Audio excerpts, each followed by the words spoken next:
It is my distinct honor and special pleasure to introduce to you Michelle Bachelet, physician, minister, president, and now the first director of UN Women.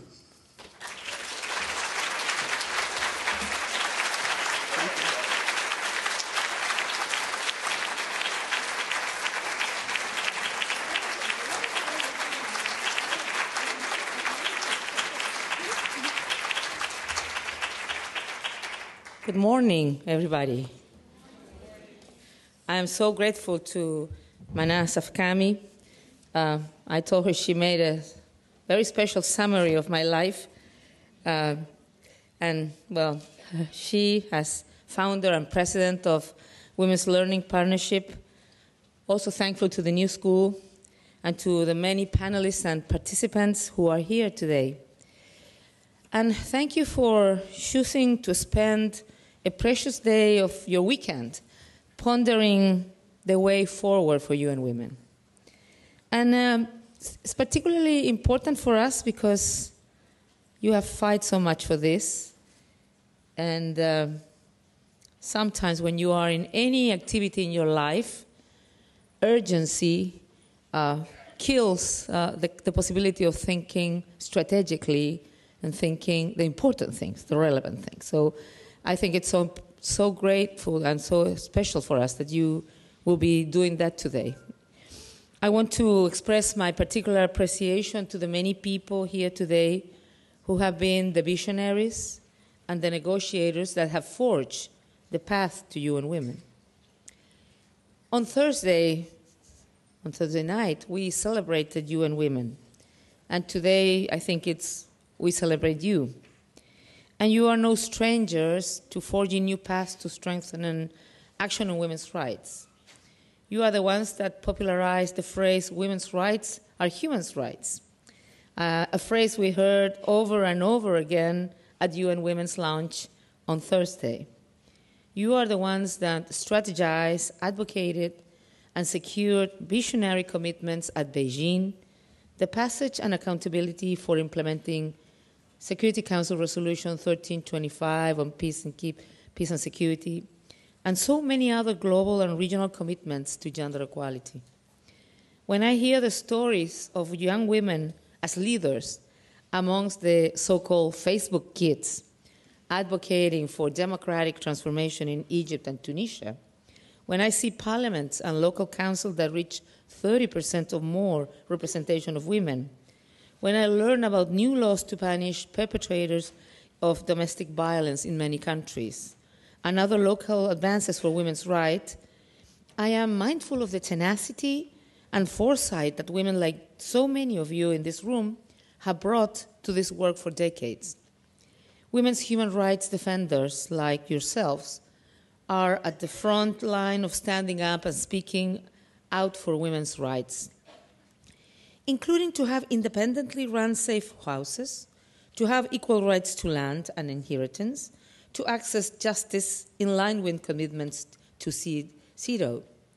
We have come this far because of your efforts, and we have reached an important plateau in the creation of UN Women. And this meeting today will hopefully provide a space to rest, savor the moment, and think together about the upcoming challenges and opportunities. Because the path ahead is an uphill one, so for those of you who are congratulating yourself on what you have achieved, let me say it very clearly, our work has just begun. This meeting could not come then at a better time. As you've heard me say often over the past week, over the next 2 months, we will draft out our first strategic plan to present to the UN Women Executive Board on June. That plan will benefit enormously from our discussions today and the ones who continue. I am glad that some of my UN Women colleagues are here today and they will be listening closely. And I want you to know that our UN Women colleagues in the field will also be having country-based and regional consultations. Our field network has begun these consultations in various regions because we thought we needed to define in a better, accurate way what UN Women will be doing. We will be doing this strategic planning. But we couldn't stay waiting until now. So you probably have read or heard me summarize my initial vision and action plan that we presented already in the first annual meeting in January of the Executive Board. And that plan as well benefited from consultation with many of you. For those of you who have not had the opportunity to read it, I would just tell you a very brief information that the Vision and Action Plan proposes that UN Women will focus on 5 priority areas. And it's based on my convincement that women will never have equal rights if women are not empowered. So for me, empowerment is the essential thing. Not the only thing, but it's essential.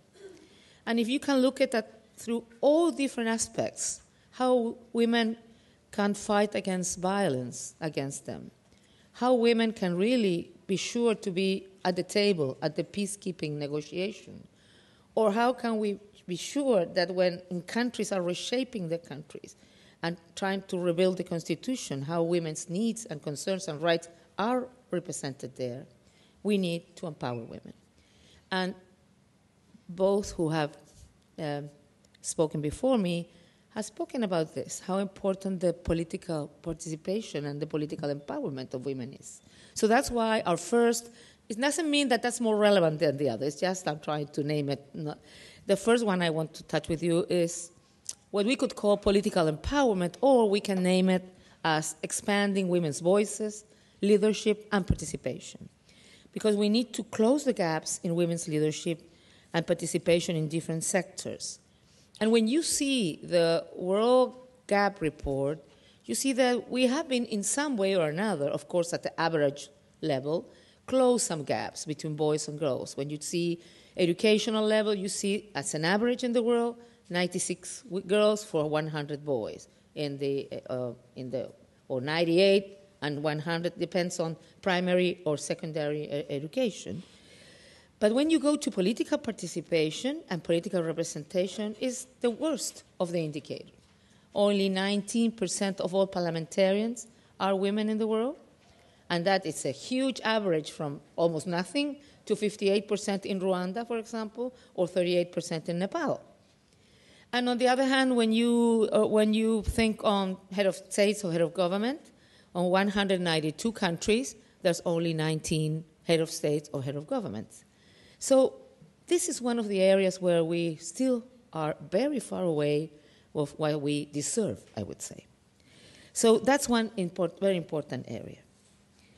Ending violence against women and girls, of course, is essential. We'll continue working so hard on that by enabling states to set up the mechanism needed to formulate and enforce laws, policies, and services that protect women and girls, promote the involvement of men and boys, and prevent violence.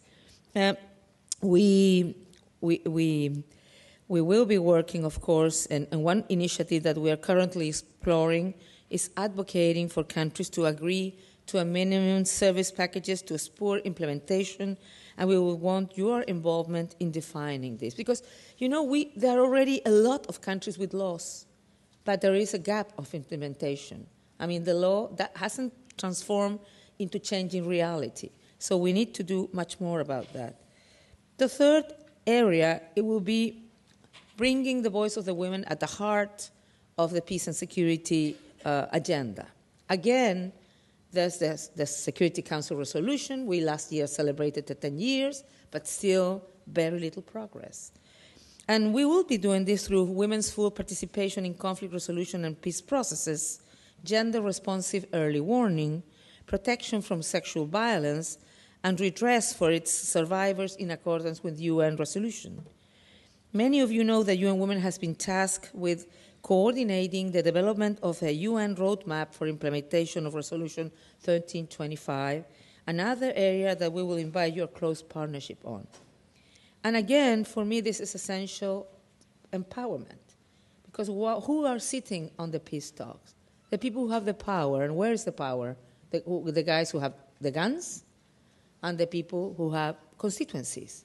So again, we could want to have a lot of women mediators, But if they don't have the power enough and the leadership, they will never be accepted as mediators. They will never be sitting in the table. So we need to empower them much more.